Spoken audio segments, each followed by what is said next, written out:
सभी लोगों को नमस्कार। मैं ये एक छोटा सा प्रयास कर रहा हूँ, ख़ास तौर से जो हिंदी भाषी छात्र हैं या जिनको इंग्लिश समझने में दिक्कत आती है और वो विज्ञान विषय पढ़ना चाहते हैं, लेकिन उसमें भाषा एक बाधक का कार्य करती है। विज्ञान विषय में गहन अध्ययन करने के लिए विषय की समझ बहुत ज़रूरी है और उसके लिए मेरा अपना विचार है कि भाषा एक समस्या नहीं होनी चाहिए।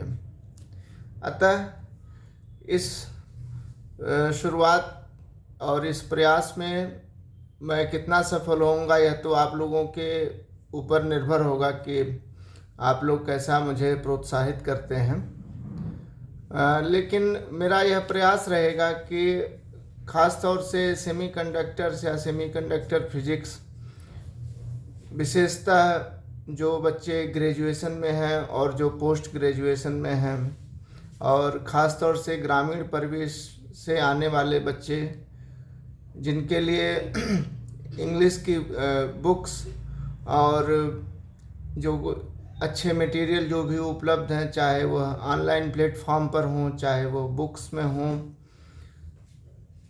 वो उनको एक समस्या रहती है, ख़ास तौर से वाक्यों को समझने में। उसके अंदर जो निहित गूढ़ फिजिक्स है और जो कार्य प्रणाली है ऐसे मटेरियल्स की और डिवाइसेज की, और इसकी वजह से उनकी रुचि ख़त्म होने लगती है और वो फिर विषय में बहुत अधिक आगे नहीं बढ़ पाते हैं। हालांकि प्रतिभा की कोई कमी नहीं होती है। मेरा यह प्रयास होगा इस चैनल के माध्यम से कि ग्रेजुएशन और पोस्ट ग्रेजुएशन स्तर के जो छात्र हैं उनको मैं फिजिक्स, सेमीकंडक्टर्स, डिवाइसेस पर्टिकुलरली उनको विशेषतः आम बोलचाल की भाषा में मैं समझा सकूं। इस प्रयास के दौरान ऐसा नहीं है कि मैं विशुद्ध हिंदी भाषा का प्रयोग करने जा रहा हूं।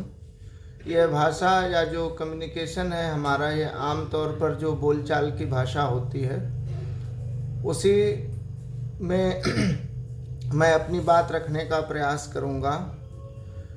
जो भी मैं कुछ लिखूंगा या जो तकनीकी शब्द हैं उनके हिंदी अनुवाद के ऊपर मैं नहीं जाऊंगा। वस्तुतः कुल मिलाकर के प्रयास सिर्फ इतना है कि आपको यह सब्जेक्ट समझ में आवे। शुरुआत के तौर पे मैं अभी सेमीकंडक्टर्स या जिनको हिंदी में हम अर्धचालक बोलते हैं, तो अर्धचालक मटेरियल्स कौन कौन से हैं और उनसे जो डिवाइसेज बनती हैं, जो उपक्रम हम बनाते हैं, वो कार्य कैसे करते हैं और उनके कार्य करने के पीछे के सिद्धांत क्या हैं, उसको मैं बताने का प्रयास करूँगा। आशा है आप सब मुझे मेरे इस प्रयास में अवश्य सहयोग देंगे तथा अपने मूल्यवान फीडबैक के द्वारा मुझे प्रेरित करते रहेंगे। धन्यवाद।